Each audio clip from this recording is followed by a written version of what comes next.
Hey friend, welcome to the Self-Care Isn't Selfish podcast. I'm your host, Emily Nichols. I'm a self-care coach who is on a mission to help you get your body and mind fit through simple and sustainable self-care habits. And I get it. I'm a busy working boy mom who used to feel like a hot mess all the time until I found a solution, my own self-care routine. And friend, I want that for you too.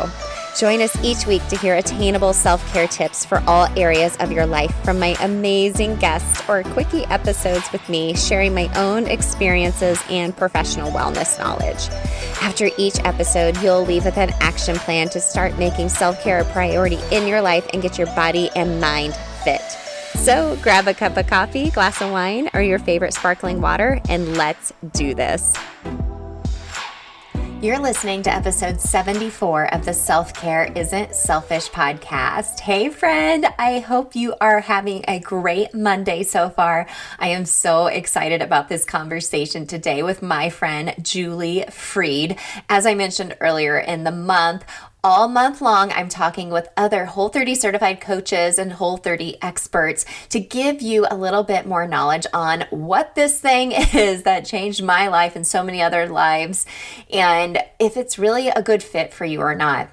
I also announced last week the launch of my brand new Whole30 Anytime course. I am so excited about this because I designed it based on the feedback of my Whole30 clients that I've coached over the past couple of years and made a course with me as virtual accountability for you. There's a couple bonus options where we can interact and directly as well, but it's such a heavy dose of self-care and food freedom coaching and habit coaching.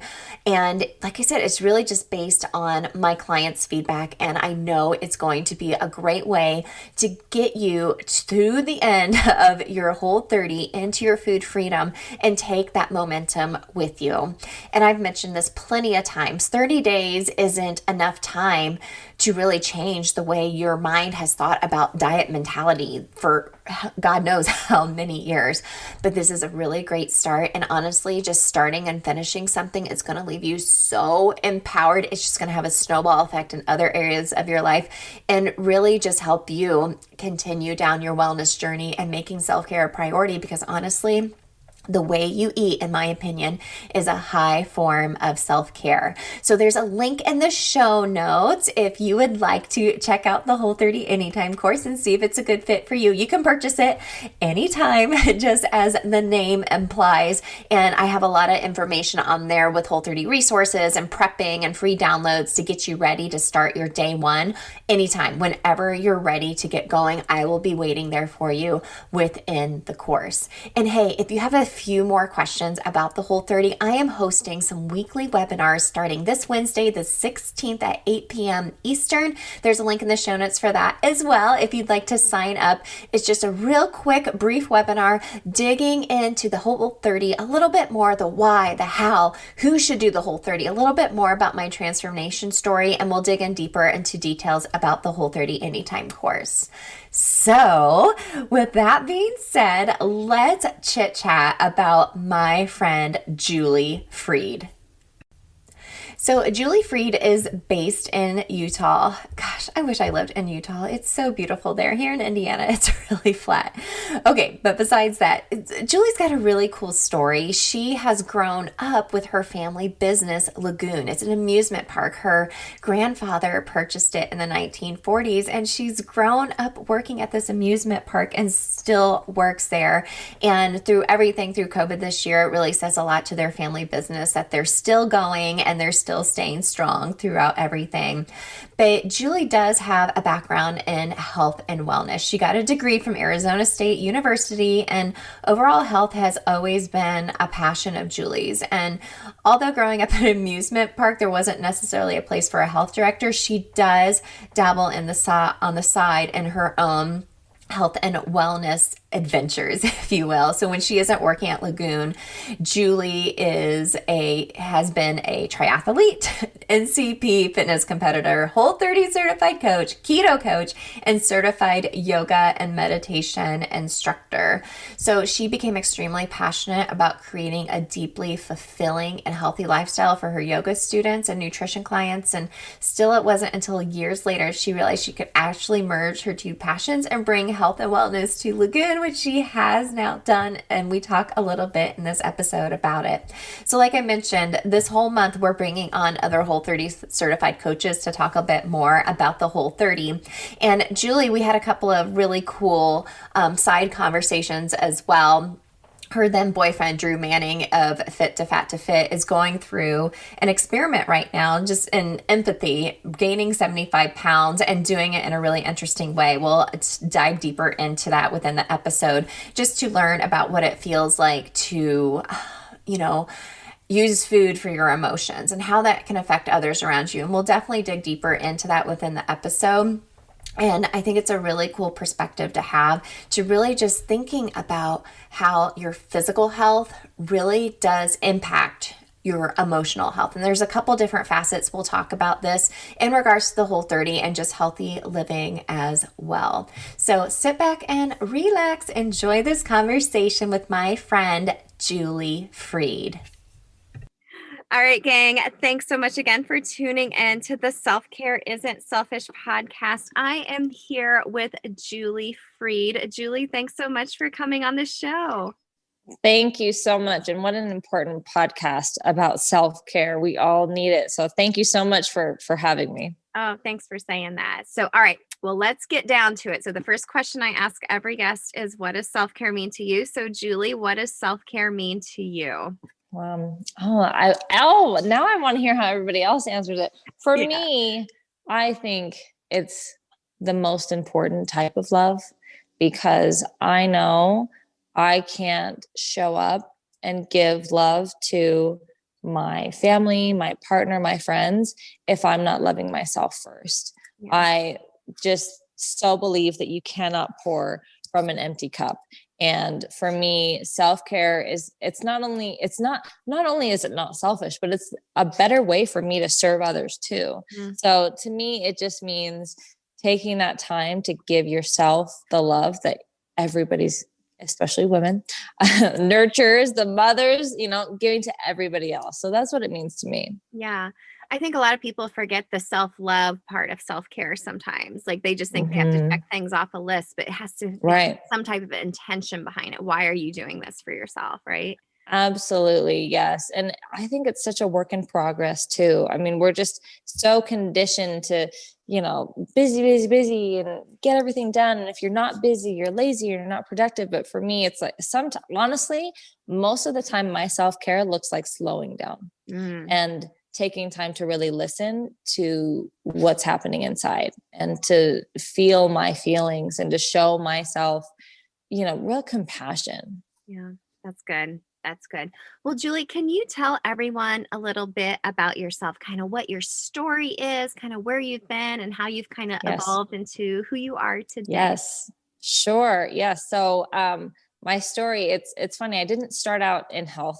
I actually work at an amusement park in Utah. And it's a family-owned amusement park. My grandfather, reopened this park in the 40s after World War II. That's where I am here now. I'm at Lagoon.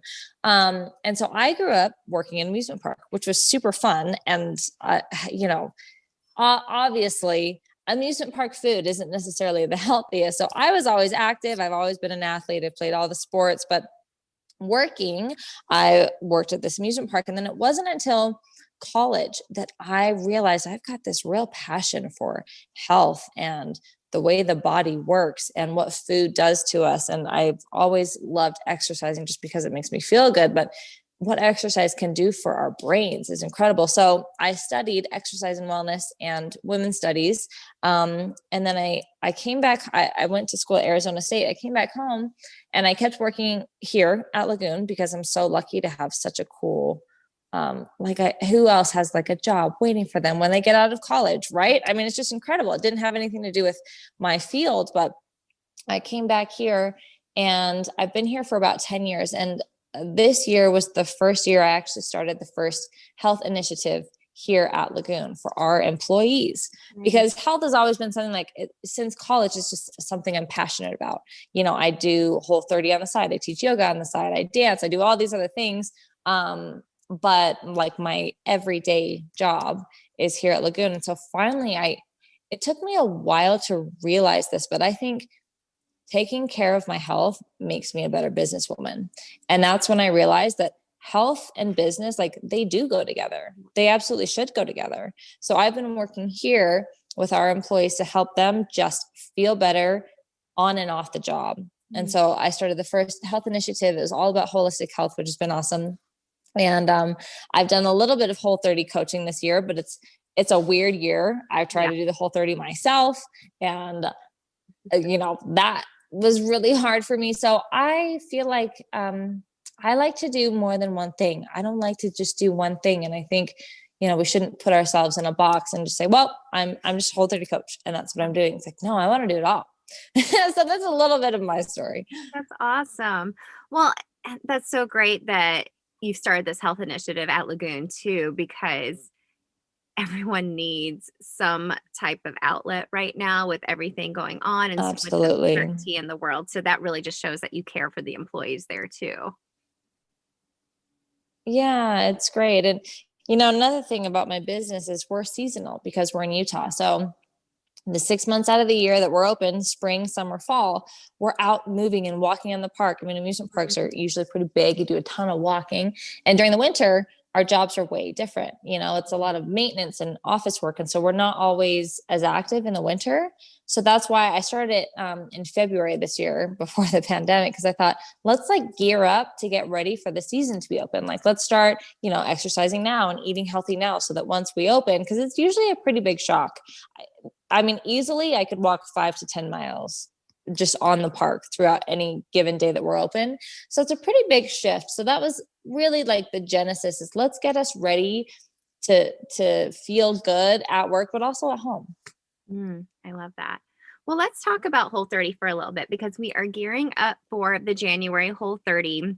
Regardless if you're doing one or not, everyone is talking about, New Year resolutions, starting a new fitness regime, or, a new diet for that matter.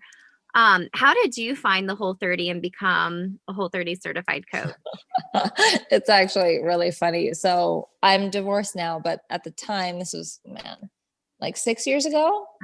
No, maybe 5 years ago. My ex-husband wanted to do the Whole30 in January. And I was like, no thanks. Like I feel good. And it's funny because he wanted to lose weight and he was like, I just feel out of control with my eating habits. Maybe this is a good alternative to a diet. But at the time I was like, I'm happy with my body and I like eating pasta. And like, I think I'm fine. So I really didn't want to do it, but I was like, let's do it together. Let's try this out. And I couldn't believe how much better I felt when I was doing the Whole30. And it was the first time in a really long time for me that I could add some variety in my diet. So another part of my health journey, I trained for a fitness competition, a bikini fitness competition, NPC Utah. And I had a really bad experience. It just was really bad for my self-esteem.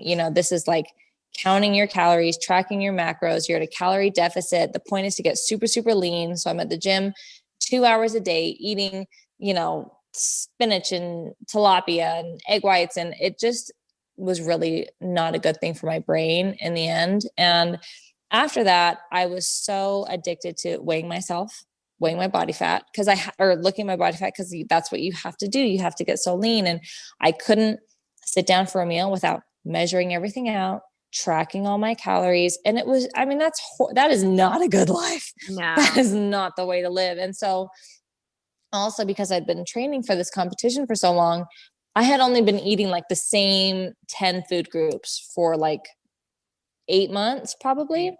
And anytime I tried to reintroduce like another food, I would get really sick because my body's like, what is this? So the Whole30 was actually a lot of things for me. It was the first time I didn't weigh myself for 30 days. The first time that I didn't track my food during the Whole30, and I had done so for at least a year prior. And it was also the first time that I could eat a variety of foods and it worked with my body. And so it was like a saving grace for me at the time. It really changed the way I looked at eating. And, I've always had like a sugar sweet tooth, but I had an unhealthy relationship with food where I was too restrictive, too rigid, and I couldn't break out of that, like, worrying about food so much. It wasn't enjoyable at all. Yeah. It's so interesting that you brought that up because I feel like people come from such a diet culture mentality when they think of the Whole30, they think of it as so restrictive. But you came from a world where you were restricting to the extreme in a way, right? Yes. And so this to me was not restrictive, but I see that side too, because now, especially lately with my boyfriend trying to gain weight right now, I've been eating everything. And so now the restriction of Whole30 is so hard for me. Yeah. But it's interesting because I feel like I've, throughout this, journey of learning about food and habits around food the past 6 years, I've been on both sides. I know what it's like to go from tracking your macros and like not being able to just eat normally. And I also know what it's like to feel like this is the hardest thing. I can barely handle it. So full spectrum, I understand it all. Yeah. Well, and I don't think people realize, like, sometimes when you go through a time in your life, sometimes I do count my macros just to kind of see where I'm at, but I don't do it obsessively or for long periods of time. I haven't done a Whole30 in 2 years, but when I was doing Whole30s, it was to get data back about my body and rein myself back in. And I don't think people really realize, like, you take that knowledge and you take it into your food freedom from there. And then you don't even have to think about dieting anymore. Yeah. So I'm wondering, what does your food freedom look like now? That's such a good question. Well, actually, it's been an interesting year for me with the pandemic because our business in Utah, Lagoon, we got hit probably the hardest financially because we couldn't open. And when we did, we were capped at 15% capacity. So we have had a really stressful year of just being under and under and under. And are we going to make it? Are we going to make it? Are we going to be able to open another season? So this by far has been the most stressful year of my life. And at the beginning of the pandemic, I was losing weight just because I was so stressed. The only thing that really gave me relief was biking. And so I would bike to and from work, but it's like a lot of cardio. And so I was losing weight. And so I wasn't trying to, but because of that, I was like, well, I guess I can start eating whatever I want now that I'm way below my norm. And like, it was totally fine. And so it brought me so much joy. I was biking a ton and I was eating cookies and cake and ice cream. And I was like, this is pretty great. However, now it started snowing here. I'm no longer biking and I'm having a really hard time reeling that in. And it's that comfort of stress eating, like it's there for me. So I'm trying to just find my happy balance of not being too restrictive, because if I do that right now, it doesn't pan out very well for me. I'll have like a binge, but I also, want to feel good. So I'm trying to figure it out, but it's so weird getting into that. I didn't even think about it at the time, like this could be painful later on, but I just thought, oh, like I'm losing weight. So why not just eat what I want? Like I didn't even want to lose weight. I was trying to keep weight on, but now I've evened out and I'm like, okay, shoot, my sugar dragon is like off the chain. Yeah. How do I reel this in?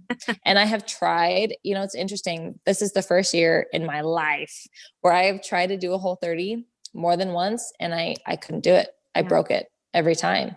And in a way, I think it's also a good thing for me because now I'll be able to relate better to my clients who can't do it. Cause before I was always like, come on, you just decide and that's it. And now I'm like, oh, I get it. Yeah. Like I can't do it. So for me, I'll do like a Whole5 or a Whole7. And that is great for me. And that's all I can really stick to right now. Yeah. I think that's really important to point out. As a Whole30 coach myself, I have failed Whole30s before too. And Yes. and it was just like, and this is such a strange year, to put it lightly, that we're living in. And food Yes. can be really emotional and Mm-hmm. a sense of comfort. And those are sometimes habits that you had before your Whole30, and they're gonna creep back in. That's normal. We're human. Right. And you just Yeah. have to kind of do the best you can do right now with what you're dealing with too. And I've been in those Yeah. shoes too, where like I've been like working out like crazy. So I'm like, well, I can eat whatever I want. And then Yes. things change and Yes. I'm like, oh no, I can't eat whatever I want. I know. I But I know. And that's wanna. really hard. I know. It's so hard. Yeah. But it's just a matter of, like, you've learned from your Whole30s what serves you and what doesn't, not only physically, but mentally, and knowing what's worth it to you and knowing your limits where, Yes. before I could drink a whole bottle of wine. Now I enjoy 1 to 2 glasses of wine. And that's Yeah. healthy for me now. Yeah. Yeah. Right.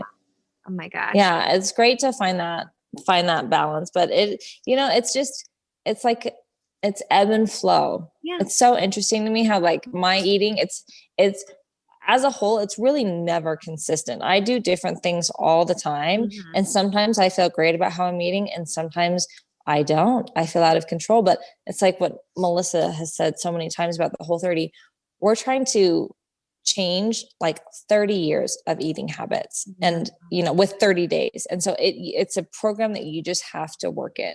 And sometimes I go back to the Whole5 because it's like, okay, this is helping me like I'm a little more in control, but it's 30 years of eating whatever I want and now trying to reel it in. It's a process. Yeah. Well, I had someone on the podcast and she brought up a really good point. She was like, your health, there's never really a finish line you cross over. It's an ever That's right. it's a journey. It just never ends. And there's going to be ebbs and flows and different ways your body looks or the way you feel about yourself. And that's okay. That's just life. Absolutely. Yes, that is okay. It's just how it goes. And we're all in the same boat. How's that saying go? Oh yeah, all things are possible with coffee and mascara. Well, that's certainly true for me, and I love to have my coffee every morning after my workout, and I don't really leave the house without mascara. So my fellow blondies, I know you feel me on this. But gang, check it out. Having my coffee every morning is part of my self-care routine, and I always take my coffee blended with nut pods and coconut oil. So nut pods is a dairy-free creamer. It's made from a blend of almond butter and coconut cream. I love the French vanilla flavor. It's my favorite. It's super yummy, super smooth, but even better, it's Whole30 approved. So gang, head on over to nutpods.com and use the code EmilyNichols22 to get 15% off your first order of Nut Pods. That's EmilyNichols22, EmilyNichols22. And let me know once you receive your Nut Pods what your favorite flavor is and how you take your coffee. So remember, just head on over to nutpods.com. Right. I think sometimes we're just so hard on ourselves, though. It's a lesson in learning to give yourself grace over time, too, for sure. Oh, that's so true. I catch myself, at least I'm aware of it now, but I'll catch myself sometimes and I'm like, why am I saying this to myself? Why am I saying, oh, you shouldn't have had that cookie last night? Like, just stop. It's not helpful, but it's really hard to break that habit. Yep. Really, really hard. But I catch myself all the time and I'm like, okay, we can just let that one go. And I try to replace those thoughts with positive ones, but that's a big one for me. It's really hard. Yeah. So from speaking from someone who's done multiple Whole30s, I have as well. You had mentioned your partner is doing an experiment right now called Fit to Yes, Fit. He is. So yes. Can you tell us a little bit about that? Because I remember hearing about Drew's journey before, and I started following him again when I saw he was doing this journey again, and noticed he was doing like dirty vegan, dirty keto. And I was like, oh, this is really interesting, because I personally feel like I have done like a dirty Whole30. Like I'm doing like my own reset, but I'm like, going to town on Lara bars because they're super sweet Yeah. and Yes. I'm Yes. I still totally doing get that. it. Yes. So that's really interesting. How's that going for you? Right. Well, so for anyone who doesn't know, my boyfriend, he did this 10 years ago, Fit to Fat to Fit. He was a trainer who couldn't understand how to relate to his clients who were overweight. He was like, this is the workout program I gave you. This is the diet. Just do it. What's the big deal? And he realized like he was missing something. So he decided to gain 75 pounds on purpose 10 years ago and then lose it to gain a better understanding for people who struggle with weight loss. So he's doing it again this year because he is trying to bring empathy to the fitness industry. That's what he learned, that the fitness industry lacks empathy. And so on this journey this time, he's gained about 45 pounds in 2 months. It's pretty scary. He's gaining it a lot faster than he did last time, but he's only gaining for 4 months instead of 6. But it's happening fast. So it's a little nerve wracking, but he decided it would be a great idea this time to show the good and bad ways to do all of these popular diets. So on the way, while he's gaining weight, he showed people the wrong way to do keto, the wrong way to eat a vegan diet. And he just kind of shows all the pitfalls and mistakes people make while trying to follow these diets. But then on his way back to fit, he will do his best to show the right way to do keto, the right way to do vegan, and make sure you're getting a lot of vegetables. And so that's been really, really interesting. And it has been so hard for me.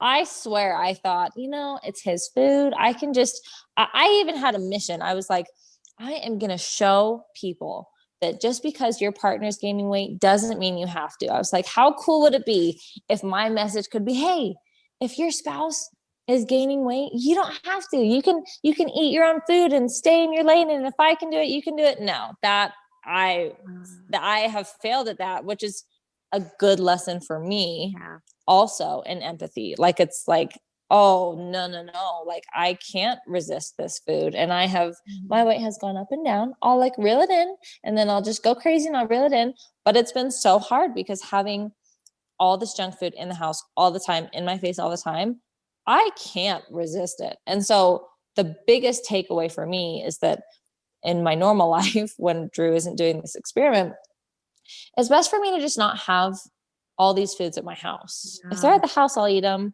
But, if I have to drive to the store to get a piece of cake, I'll probably only do that once a week instead of every single night. Right. So it's been a real struggle, and it's been good for me too, to just take a step back and go, you know what? It's okay. If I'm just going to eat this kind of food right now, like, it's okay. I don't want to beat myself up for it. So that's really where I'm working on the mental game. Like, I don't want to beat myself up for it. I want to figure out how to do this and just be okay with it, and be okay with like, hey, I don't need to be at my leanest all the time. I don't need to worry about how I look all the time. It's more about how I feel. And if I feel okay, great. But there have been some nights where I've gone way overboard. And then I'm like, hey, I definitely don't feel good about this. Like, I need to reel it in. So it's really tough. Yeah. It's tough. And his kids, they're so cute. 9 and 11, they want to eat the candy and the food all the time. Yeah. And we've had to be really, really cautious about how we talk about our bodies in front of those kids. They're girls. And I don't want them to grow up thinking, if I have abs, that's good. But if I don't, if I have a big belly, it's not. And we're trying so hard to just make sure that like they know that they can have a treat when they want it, but like body image isn't the same thing as like self-image. Like, they are not their body. So it's been really, really tricky, but we're making it through. There's about a month and a half left. And I don't know why in 2020 he decided to do this. It's not like it was an easy year to begin with, but bring it on. Bring it all on. Let's just get it over this year, and then like 10 years of peace, please. Oh my gosh.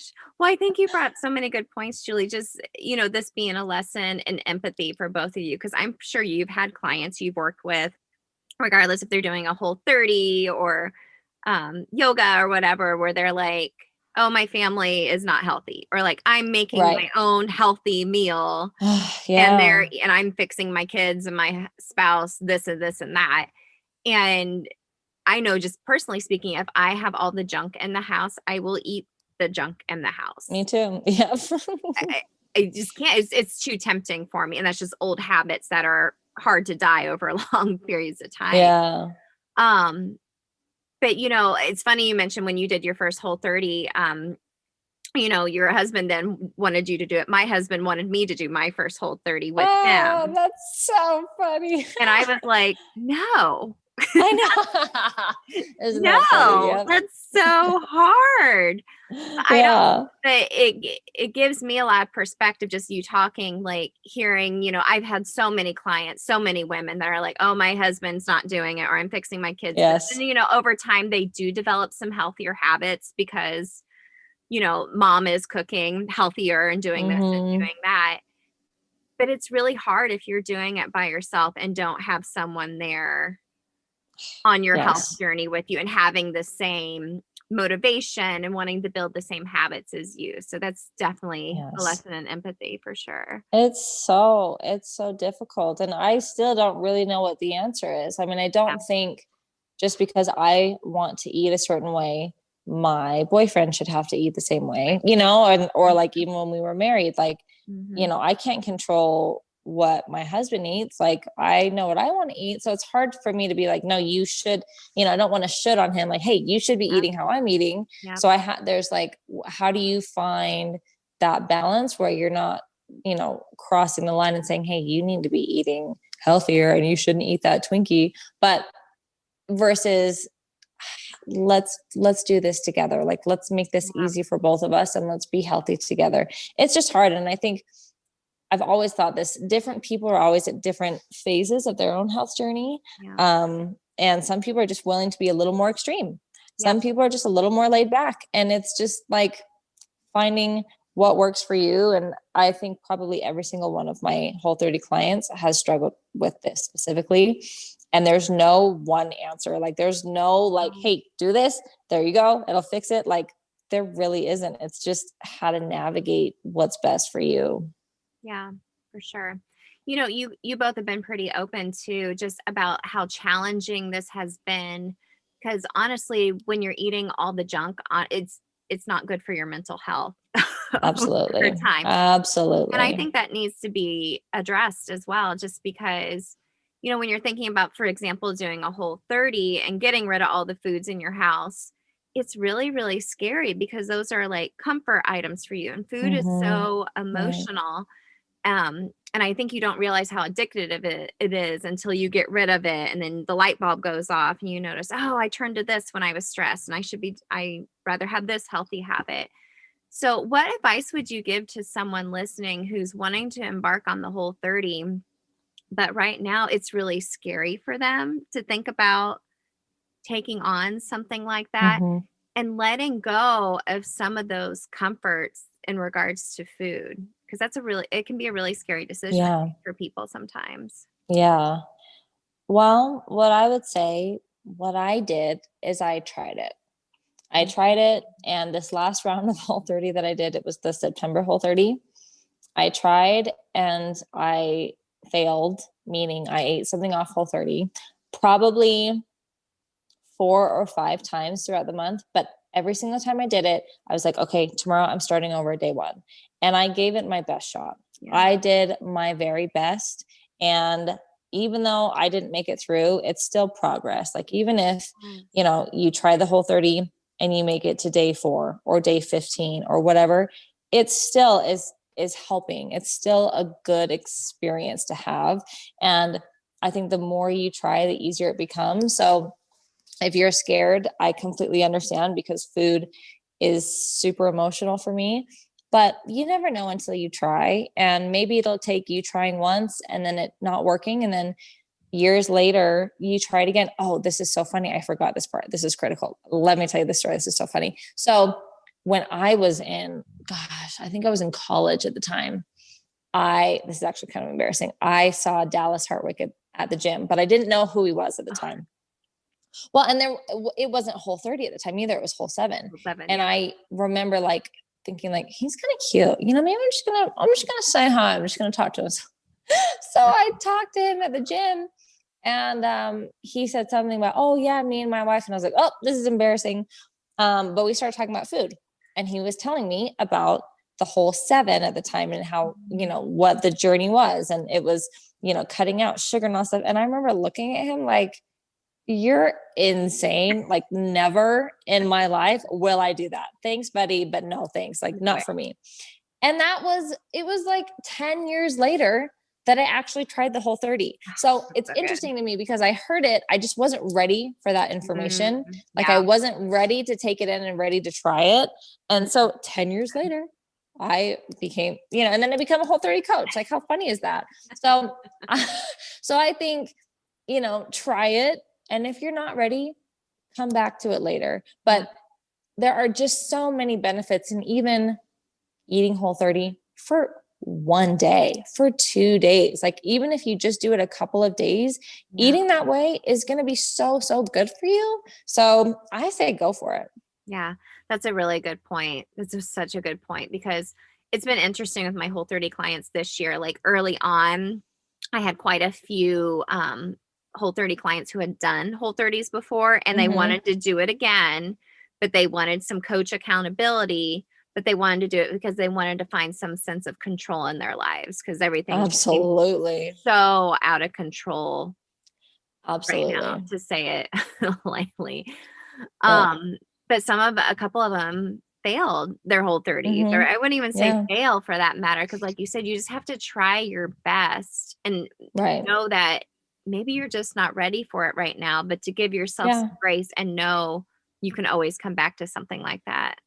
Yeah, absolutely. It's just a tool. And when I was going through my divorce, right in the beginning, I decided to do a Whole30 for that exact reason. I felt like everything else in my life was out of control. I have no control over my relationship. I don't even know where we're going to be living in a month. Like, everything was upside down, but I could control my food. I can control the food that was going into my body. And it brought me such comfort and like put me so much at ease that it was such a beautiful thing for me. And then, you know, now it's just not that way. It's just really a struggle. But I think a better way to say it is maybe didn't complete the Whole30. Didn't complete the Whole30 this year, because it's not a fail. We learn from it. Yeah. It's just, it's also a tool. And you have, you know, hopefully we all have many different tools in our toolbox. Like, meditation has helped me with my feeling like everything's out of control this year. Or like I said, biking was my release. And it's just a tool. And if it's not the right tool right now, that's okay. Yeah. Oh, that's such a good point. Such a good point. Yeah. You didn't complete a Whole30. I'm going to use that. I love it. I love it. Yes. Well, Julie, anything coming up for you in January that you'd like to tell everyone about, or what's only that I'll be celebrating 2021 like I've never celebrated it before. Same. It's so funny this year. I'm just honestly taking it one day at a time. I don't have any plans. I don't really know what's coming up. I do think there is a possibility that I'm going to work this winter though on a hormone guide. That's something that's come up for me this year, which has been really interesting. I'm, you know, going to be 32 next year. My hormones have changed. Oh, yeah. And also with Drew's journey, gaining weight, his hormones change so much, and it changes him. And so I've really started to look into, this is really interesting. Maybe I should be looking into hormones and how food affects our hormones. So I'm thinking about releasing a hormone guide. So possibly look forward to that. Other than that, I have zero plans for 2021. You're going to be helping Drew lose that weight. Exactly. And doing so myself too. Oh my gosh. Well, thank you so much for taking the time to chat with me today. I love talking to other Whole30 coaches, because this is so fun. It's like you're my people. We all get it. I know. I feel like I could talk for hours about this. It's just really my jam. So thank you so much for having me. And thank you for having such a great podcast that you're serving so many people with this podcast. I think it's just amazing. Thank you. Well, where can everyone connect with you online and follow online? Julie Freedom I'm on Instagram as Julie Freedom because I don't know who took Julie Freed, but it's just not available. But it's kind of funny because like with Whole30, it's like food freedom, Julie Freedom. So right now, Julie Freedom, that's the best place to get in touch with me. And I probably will be doing some Whole30 groups next year. Not sure if January is going to be right for me, but that's a great place to find me. Yeah, awesome. And I'll make sure to include some links in the show notes. But again, Julie, thanks so much for the conversation. Thank you. I just loved it. Thanks so much. Thank you so much for this conversation, Julie. I could have talked to you forever, girl. I so appreciate you sharing your heart and your thoughts with us today and just your own personal journey as well. I feel like there's so many different takeaways, but I'm going to try to break it down to 3 biggest takeaways. Really, my big overarching theme I gathered from our conversation when I listened back was how your physical health can really impact your mental health. So let's get into those 3 biggest takeaways. So number 1, you have to be willing to be adaptable. Okay, let me explain this further. So as Julie talked about, your habits are going to change as seasons change. Okay, and we are in a season now, like 2020 is a season of its own. But you know what I mean? You're in the groove, you're feeling really great, and then something happens, and the healthy habits you have are now all flipped upside down, and you don't know what to do. And I feel like we can get caught in a vicious cycle when something like that happens, where you start not feeling your best again because something is off. You're not staying true to your self-care routine and what feels good to you, or you're not willing to change it up because things have changed. And that can really make an impact on your mental health, your self-confidence, the way you feel about yourself and see yourself, your body image. And I'm just speaking from experience because I feel like I have done this numerous times throughout my own wellness journey, and that's okay.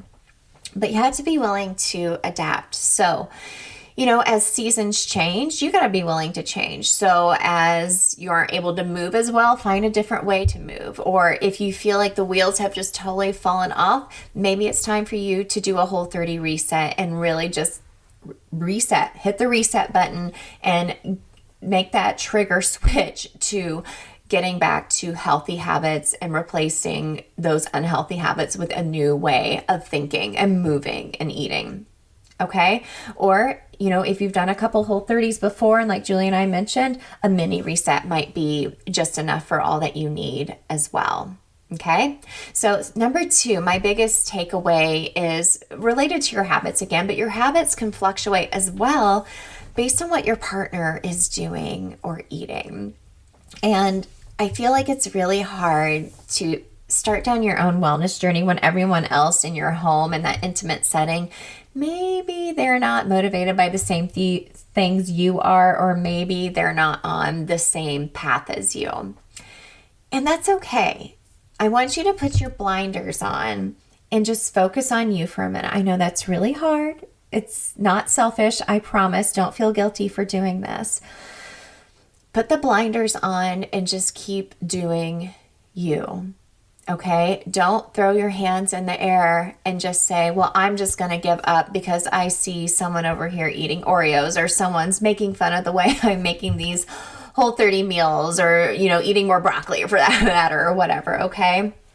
So everyone's on their own journey, and I can guarantee you, the longer you are living a healthier lifestyle, it's going to set a good example for those around you.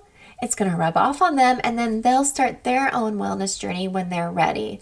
But you can't let other people's way of being or living their lives impact the way you are living your life, I guess is what I'm trying to say. This is a very emotional journey, and something I know a lot of my Whole30 clients, even my personal training clients, struggle with when someone isn't on the same path as them. You know, another thing to think about too, even with this, is you can't be greater than thou, you know, thinking about, like Julie mentioned, don't should somebody. Oh, you should be trying the Whole30. You should be eating this. No one's going to want to do something if you're shoulding them. I love that. Don't should people as well. But keep your blinders on, stay on your own path, and don't throw your hands up and just totally give up if those around you aren't on the same path. I guarantee you, the more you stick to it, the more they're going to see the changes in you, and they're going to want to change themselves as well. And number 3, my last biggest takeaway is it's okay if you did not finish a Whole30. Like Julie and I said, we're not going to say fail a Whole30 anymore. Do not finish. They'd kind of give you a DNF if you do not finish in a race. So that's what we'll call it as well. Your eating over time is never going to be consistent. There's going to be some wrenches thrown in the wheels over time. And you may not be able to finish a Whole30. Maybe it just wasn't the right time for you. And you know what? That is okay. You're going to go through different seasons of your life where you think something's maybe a good fit, maybe it's not, or the timing just isn't right. You know what I love about my new Whole30 Anytime course? Like it says, you can do it anytime, but say you get into it and for some reason you go off course from your Whole30. Your course will still be there for you to start over again if that's the right choice for you. So maybe you do a Whole30 and you don't finish it and you just don't be so hard on yourself. I know emotionally that can take a toll when you are always starting and not finishing something, and then you consider yourself just not being able to ever finish anything. I want you to get rid of that mindset and just remember this takes time to reverse the way you think about yourself, the way you think about the way you eat. It takes time. So if for some reason you do not finish your Whole30 or any new wellness journey that you're on for that matter, give yourself a little grace and know that that's okay. It will take some time, and timing is everything sometimes in life. You just can't let it impact you and just totally, again, let all the wheels fall off and just totally give up on yourself. So gang, I hope you enjoyed today's episode. This was a really great deep dive into the Whole30, and I love Julie's perspective so much, and it's just ever evolving, and something I wish we talked about a lot more, and that I'm talking about a lot more in the Whole30 world is just that it's okay. It's okay if maybe you didn't finish it. It's okay because the timing might not have been right. It's okay if you didn't do the perfect Whole30. There is no such thing as the perfect Whole30. It's okay if this isn't the right fit for you. At least you're thinking about changes you can make to live a healthier life. Because like I've mentioned, the way you eat, in my opinion, is a high form of self-care. You want to be able to take care of yourself, fuel your body, and you want to be able to enjoy wonderful foods like cookies, guilt-free. And that takes time and a lesson in grace, and over time, noticing and getting that data back, from a reintroduction from your Whole30, for example, how food does affect you physically and mentally, and taking that with you into your food freedom. So Julie, again, thank you so much for this conversation. Gang, I'll include a link in the show notes if you would like to go give Julie a follow. She's been doing a lot of yoga lately, some free yoga sessions on her Instagram, which I need to join one of those for sure. And gang, there's a link in the show notes if you'd like to check out my Whole30 Anytime course or attend one of my free webinars to learn a little bit more about it. We'll be talking a lot more this week about how your physical health impacts your mental health over in my free Self-Care Isn't Selfish podcast community on Facebook. A link in the show notes for that as well. So if you love today's show, please leave a rating and a review. It helps it to be so much easier to find on iTunes. And go give me a follow on Instagram at EmilyNichols22. I'd love to connect with you over there and just learn a little bit more about you and your own wellness and self-care journey as well. So gang, again, as always, sending you all lots of love, and we will catch up next week.